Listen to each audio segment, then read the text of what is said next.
नमन। परम पूज्य बाबा साहब डॉक्टर अंबेडकर को सादर नमन। और हम सबको धम्म का व्यवहारिक प्रशिक्षण देने वाले परम श्रद्धेय बनते डॉक्टर पूर्णाशील रावल जी को सादर वंदामी। देश भर से जुड़े हुए आप सभी प्रबुद्ध साथियों को सादर नमो बुद्धाय। जैसा कि कल हम चर्चा कर रहे थे धम्मपद की कुछ गाथाओं पर, दो गाथाओं पे हमने चर्चा करी। उसी कड़ी में उसी विषय का विस्तार करते हुए आज फिर हम दो महत्वपूर्ण गाथाओं पे चर्चा करेंगे। और अभी जब श्रद्धेय बनते जी के कुशल सानिध्य में बड़ोदरा में सामने सामने रिपवजा और ध्यान साधना शिविर का समापन हुआ, तो स्वाभाविक रूप से उस शिविर में जितने भी प्रबुद्ध साथियों ने भाग लिया वो ध्यान साधना का बहुत गहन अभ्यास करते रहे।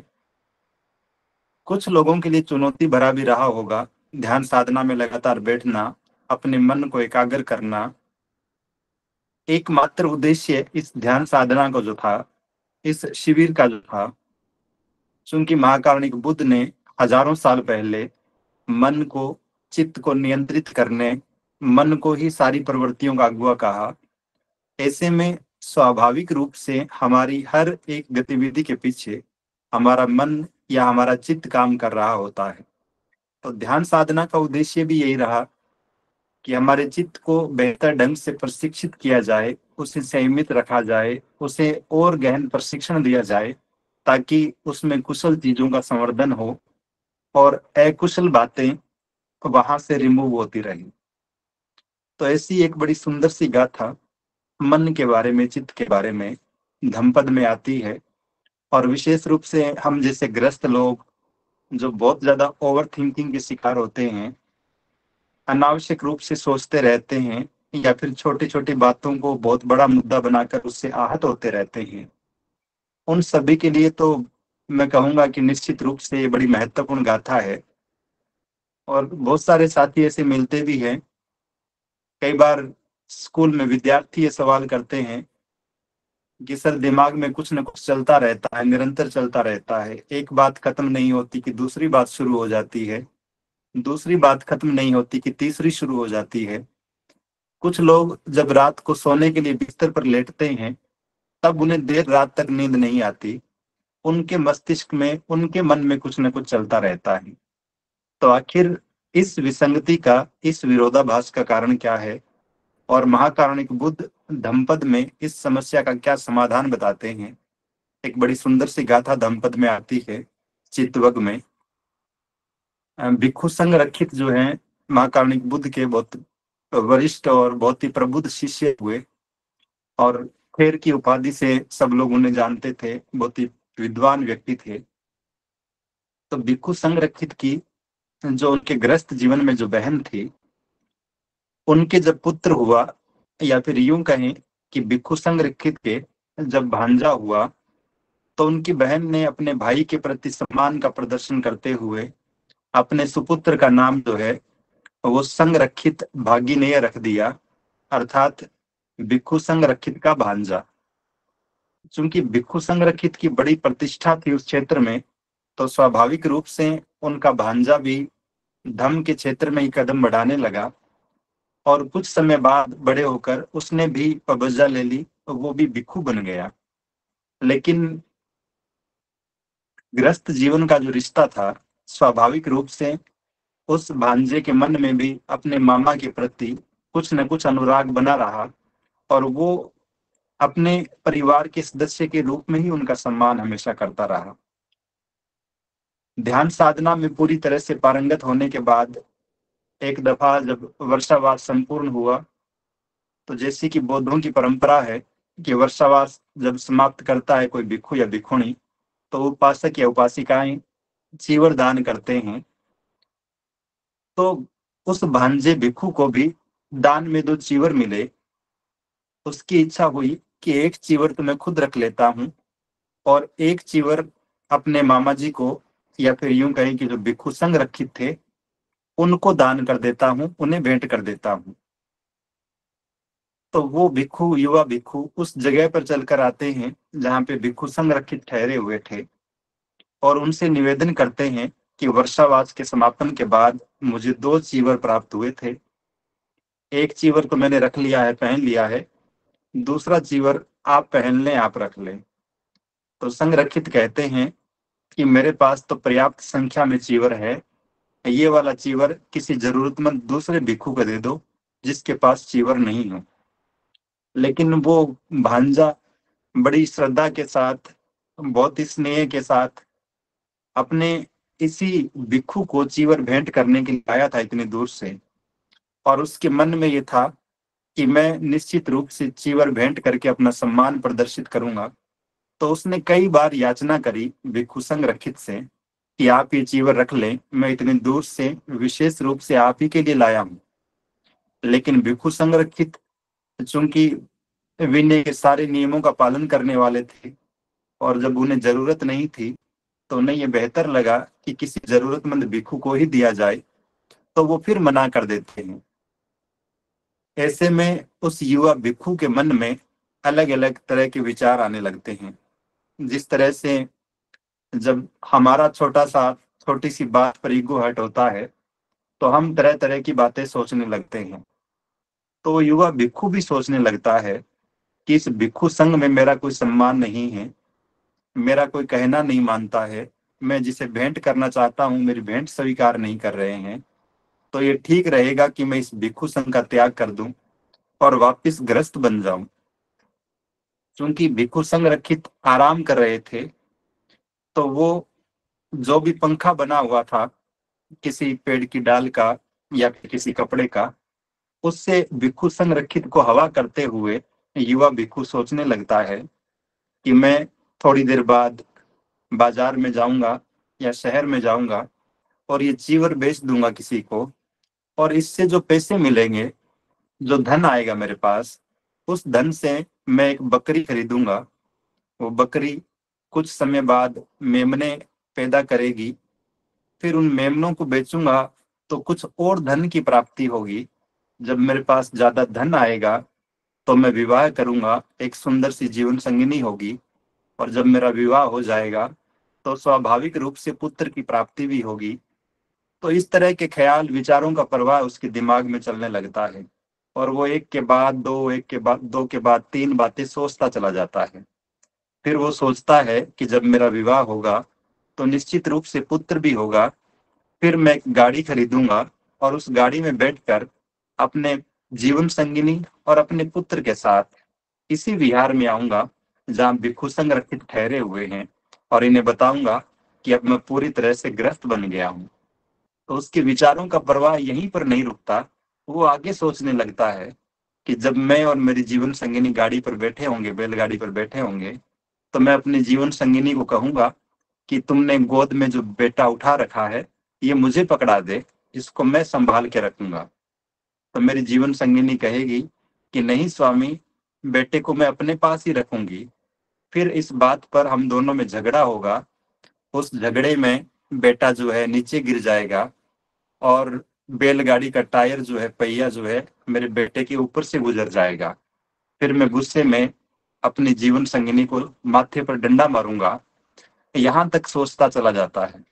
लेकिन जैसे ही उसके मन में ख्याल आता है कि गुस्से में आकर अपनी जीवन संगिनी के माथे पर डंडा मारूंगा, तो वो जिस पंखे से हवा कर रहा था भिक्षु संरक्षित को, वो पंखा जो है भिक्षु संरक्षित के सिर में मार देता है। अचानक से भिक्षु संरक्षित की आंखें खुलती है और उन्हें महसूस होता है कि ये युवा भिक्षु किस तरह से अलग अलग ख्यालों में खोया हुआ और मुझे नुकसान पहुंचाने पे तुला हुआ है। जब उस युवा भिक्षु को आभास होता है अपनी गलती का, तो वो उस विहार से दौड़ने लगता है। तो दूसरे भिक्षु से रोक लेते हैं। फिर सब लोग तथागत के पास जाते हैं और पूछते हैं कि इस युवा भिक्षु के मन में, इसके चित्त में इतनी चंचलता क्यों है, इसने इस तरह का व्यवहार क्यों किया। तब तथागत बड़ी सुंदर सी बात कहते हैं। कहते हैं कि जो व्यक्ति दूरगामी होता है, दूरदर्शिता भरी मानसिकता रखता है, जो अकेलेपन का आदी होता है, एकांत प्रिय होता है। अभी बौद्ध समाज के घोषणा पत्र निर्माण की जब बात चल रही थी, बौद्धों की जीवन शैली की बात आई, तो श्रद्धेय बंते जी ने विशेष रूप से ये बात भी नोट करवाई उस घोषणा पत्र में कि बौद्ध एकांत प्रिय होते हैं। तो तथागत भी यही बात कहते हैं कि जो दूरगामी सोच का होता है, जो एकांत प्रिय होता है, जिसे अपने शरीर से किसी प्रकार का मोह नहीं होता और जो अपने चित्त को संयमित रखता है, ऐसा व्यक्ति ही मार से मुक्त रहता है, मार के बंधनों से मुक्त रहता है। अन्यथा हमारे चित्त में हर पल नए नए विचार आते हैं, नए नए ख्याल आते हैं, और अगर आप अपने उन विचारों का अनुसरण करते हुए, उनका पीछा करते हुए दूर तक चले जाएंगे, तो निश्चित रूप से आपके कदम भटकने लगते हैं, आप बहकने लगते हैं। तो अगर आप अपनी इस ओवर थिंकिंग को कंट्रोल करना चाहते हैं, इसे नियंत्रित करना चाहते हैं, तो इसकी चाबी इस बात में निहित है कि हमारा चित्त संयमित हो, हमारा चित्त हमारे नियंत्रण में हो। और जब तक नहीं होगा, तब तक हमारी स्थिति भी उस युवा भिक्षु जैसी होगी, जो अपने मन में एक बहुत ही विद्वान भिक्षु को हवा करते हुए भी एक जगह पर खड़े खड़े न जाने कहां से कहां पहुंच जाता है, किस किस प्रकार की कल्पनाएं करने लगता है। तो धम्पद की यह गाथा मूल रूप में इस बात की ओर इशारा करती है कि जो व्यक्ति ध्यान साधना के माध्यम से अपने चित्त को, अपने मन को नियंत्रित रखते हैं, उसे साधने का काम करते हैं। क्योंकि चित्त की प्रवृत्ति बड़ी चंचल होती है और हर दिन, हर पल उसमें नए नए प्रकार के अनावश्यक, कुछ आवश्यक भी हो सकते हैं, विचार आते रहते हैं। तो महाकारुणिक बुद्ध इस गाथा के माध्यम से ये बात बहुत ही स्पष्ट ढंग से कहते हैं कि अपने चित्त को संयमित रखने वाला, अपने चित्त को नियंत्रित रखने वाला व्यक्ति ही मार के बंधनों से, या फिर यूं कहें कि राग द्वेष मोह से, इन तमाम विसंगतियों से, विद्रूपताओं से अपने आप को बचा सकता है। ऐसी ही एक और सुंदर सी गाथा आती है, और ये गाथा तो बड़ी लोकप्रिय है धम्म में, आपने पहले भी संभवतः सुनी हो। हम पढ़ते हैं कि तथागत जब सम्यक संबुद्ध बन गए, संबोधि प्राप्ति के बाद, उनका लंबे समय बाद कपिल वस्तु में वापिस आना हुआ। हजारों का भिक्षु संघ उनके साथ था, और सुधोधन और पूरा का पूरा राज परिवार भी उनके स्वागत की तैयारियों में लगा हुआ था। वहां की पूरी प्रजा भी अपने राजकुमार के स्वागत में लगी हुई थी। लेकिन तथागत जिस तरह से कपिल वस्तु में प्रवेश करते हैं, भिक्षाटन करते हैं, पूरा का पूरा राज दरबार, राज परिवार के सारे सदस्य अचंभित हो जाते हैं। उन्हें लगता है कि ये राजकुमार जो अब बुद्ध बन गए हैं, राज परिवार का अपमान कर रहे हैं, और ये हमारी मर्यादा के खिलाफ है। लेकिन फिर भी तथागत भिक्षाटन करते हैं पूरे शहर में भिक्षुओं के साथ, अपने परिवार के सदस्यों से भी मिलते हैं। लेकिन जब वापस निकल रहे होते हैं वहां से, तो तथागत का परिवार का एक सदस्य, या फिर यूं कहें कि उनका एक छोटा भाई जिसका नाम नंद था, वो भी तथागत से मिलकर बड़ा आनंदित होता है, प्रफुल्लित होता है। कुछ दिनों बाद उसका विवाह होने वाला था। तो स्वाभाविक रूप से ऐसे मंगलकारी अवसर पर तथागत को देखकर वो और प्रसन्न होता है, सोचता है कि तथागत का आगमन कितना कल्याणकारी रहा है, कितना मंगलकारी रहा है। और विशेष रूप से इस अवसर पर जब उसके विवाह की तैयारियां चल रही थी, पूरे महल को सजाया जा रहा था, और जिस लड़की से, जिस राजकुमारी से उसका विवाह होना था, उसका नाम भी सुंदरी था। निसंदेह वो अपूर्व सुंदरी थी, बहुत रूपवती राजकुमारी थी, तो उसकी भी अपनी प्रतिष्ठा थी। अब तथागत जब महल से बाहर निकलने वाले थे, तो अपना भिक्षा पात्र पास में खड़े हुए नंद को थमा देते हैं। नंद चूंकि बहुत ही आज्ञाकारिता का भाव रखता था, बहुत ही समर्पण का भाव रखता था तथागत के प्रति, तो वो बहुत ही श्रद्धा के साथ तथागत का भिक्षा पात्र पकड़ लेता है। तथागत आगे आगे चलने लगते हैं, नंद पीछे पीछे चलता है। कुछ देर तो नंद सोचता है कि जब तथागत महल की सीढ़ियों से नीचे उतरेंगे, तो अपना भिक्षा पात्र वापिस ले लेंगे। लेकिन तथागत तो पीछे मुड़कर देखते भी नहीं है। थोड़ी देर बाद नंद सोचता है कि जब तथागत महल से बाहर निकलेंगे, तब ये भिक्षा पात्र मुझसे ले लेंगे। लेकिन तथागत तब भी पीछे मुड़कर नहीं देखते हैं। नंद भिक्षा पात्र अपने हाथ में उठाए हुए तथागत के पीछे पीछे चलता रहता है। फिर वो सोचता है कि तथागत जब शहर से बाहर निकलेंगे तब निश्चित रूप से मुझे अलविदा कहेंगे और ये भिक्षा पात्र मुझसे ले लेंगे। लेकिन बहुत सारे लोग भी भिक्षु संघ के पीछे पीछे चल रहे थे, तो नंद की हिम्मत भी नहीं हुई कि इतने सारे लोगों के सामने वो तथागत को कहे कि आप अपना भिक्षा पात्र वापिस ले लें। तो वो भी चुपचाप पीछे पीछे चलता रहा मौन होकर। तथागत शहर से बाहर निकल लिए, लेकिन उन्होंने पीछे मुड़कर नहीं देखा कि नंद के हाथ में भिक्षा पात्र दिया था। नंद तब भी पीछे पीछे चलता रहा। शहर से काफी दूर जाने के बाद, जिस नए विहार में उन्हें पहुंचना था, वहां पहुंचने के बाद तथागत नंद से पूछते हैं। नंद बड़ा आशंकित था, दुविधा में था। जब शहर से बाहर निकल रहा था तब उसकी होने वाली जीवन संगिनी सुंदरी को भी पता चला कि नंद तो तथागत के पीछे पीछे चल पड़ा है भिक्षा पात्र लेकर। तो वो संदेश भी भिजवाती है कि स्वामी जल्दी वापिस लौटना, मैं आपका इंतजार करूंगी। तो नंद निश्चित रूप से भयंकर दुविधा में था। विवाह में कुछ दिन बचे थे और इधर तथागत थे कि चले जाते थे चले जाते थे। बिहार में पहुंचने के बाद तथागत नंद से पूछते हैं कि नंद, क्या तुम पबज्जित होना चाहते हो? क्या उपसंपदा ग्रहण करना चाहोगे? नंद बड़ी दुविधा में था, असमंजस में था। उसके मुंह से अनायास ही हाँ निकल जाता है। तथागत भिक्षुओं को आदेश देते हैं, निर्देश देते हैं कि नंद को पबज्जित कर इसे चीवर भेंट कर दिया जाए। अब नंद भी भिक्षु बन गया था। तो कहाँ तो कुछ दिनों बाद विवाह होना था सुंदरी के साथ, और कहाँ नंद भिक्षु बनकर परिव्राजक का जीवन जीने लगा था। एक तरफ विवाह के सपने थे, राज परिवार की खुशियां थी, और आज तक वो बहुत ही आमोद प्रमोद में रहा था। उसका जीवन बड़ा भौतिकतावादी रहा था। लेकिन अब एक भिक्षु के रूप में सब कुछ बदल चुका था। खाने पीने की बात हो, सोने की बात हो, ठहरने की बात हो, सब कुछ अलग था। तो भिक्षु रहते हुए भी नंद बड़ी दुविधा में रहता था, असमंजस में रहता था। उसे बार बार अपनी होने वाली जीवन संगिनी की याद आती थी, सुंदरी की याद आती थी। उसका वो संदेश याद आता था कि स्वामी जल्दी वापिस लौट कर आना। लेकिन वो संशय के मारे न तो तथागत को कभी कह पाता था कि मैं वापिस जाना चाहता हूँ, तो मन ही मन घुटता रहता था। ये बात जब तथागत को पता चली तो तथागत निश्चित रूप से महाकारुणिक बुद्ध थे और बहुत बेहतर ढंग से पढ़ लेते थे लोगों के मन की बात भी, क्योंकि मनोविज्ञान की गहरी समझ उन्हें थी। तो तथागत नंद को कहते हैं कि नंद, हम कहीं बाहर घूमने चलते हैं। और वो उस विहार से किसी दूसरी जगह के लिए चल पड़ते हैं।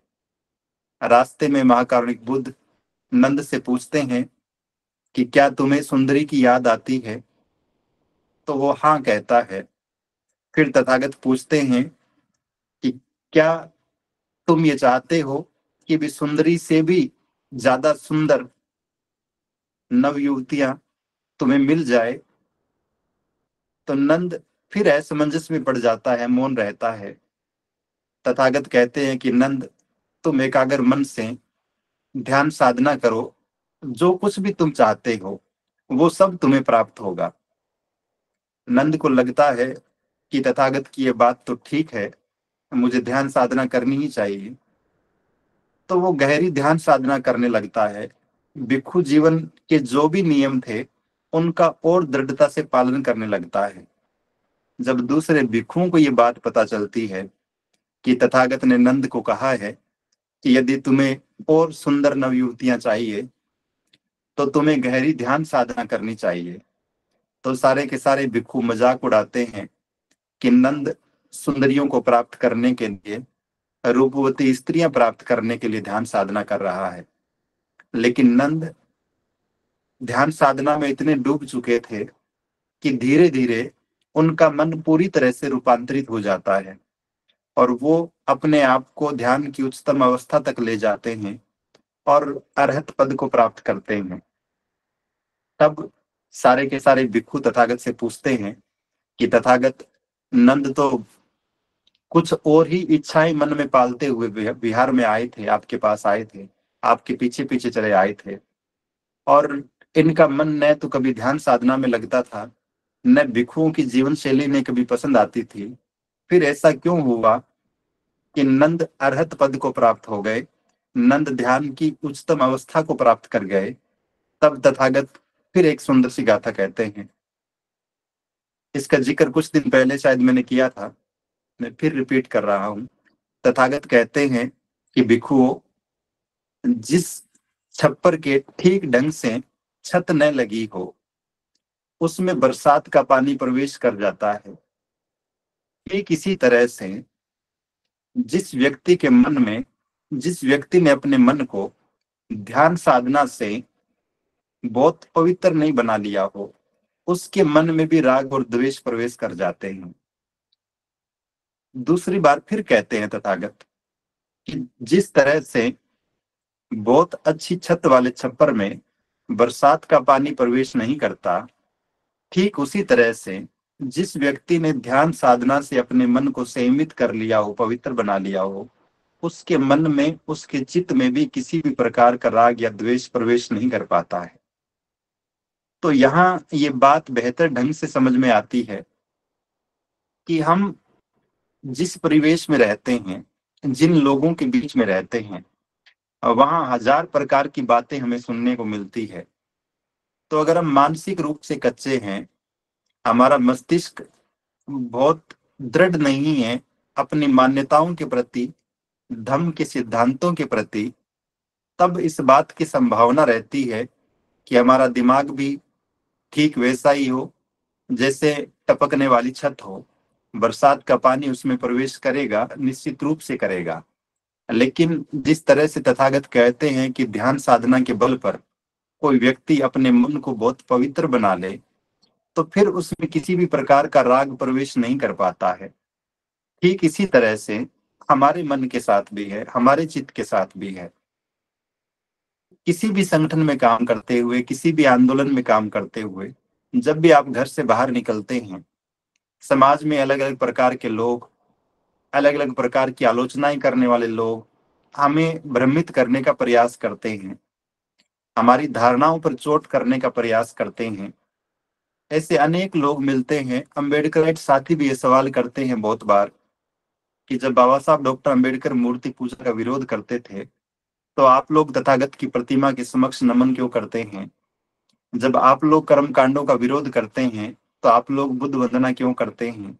जब आप लोग किसी प्रार्थना को नहीं मानते, तो फिर आपका 30 पंचशील क्या प्रार्थना नहीं है? और ये तमाम तरह की बातें सही मायने में आपके चित्त को, आपके मन को भ्रमित करने के लिए है। तो अगर हम दृढ़ नहीं है, दृढ़ संकल्पित नहीं है, हमारा चित्त तैयार नहीं है इन तमाम आलोचनाओं को सहन करने के लिए, इनका सामना करने के लिए और इनका संतोषजनक जवाब देने के लिए, तो हो सकता है कि हम भी उस युवा भिक्षु की तरह भटक जाए अपने रास्ते से।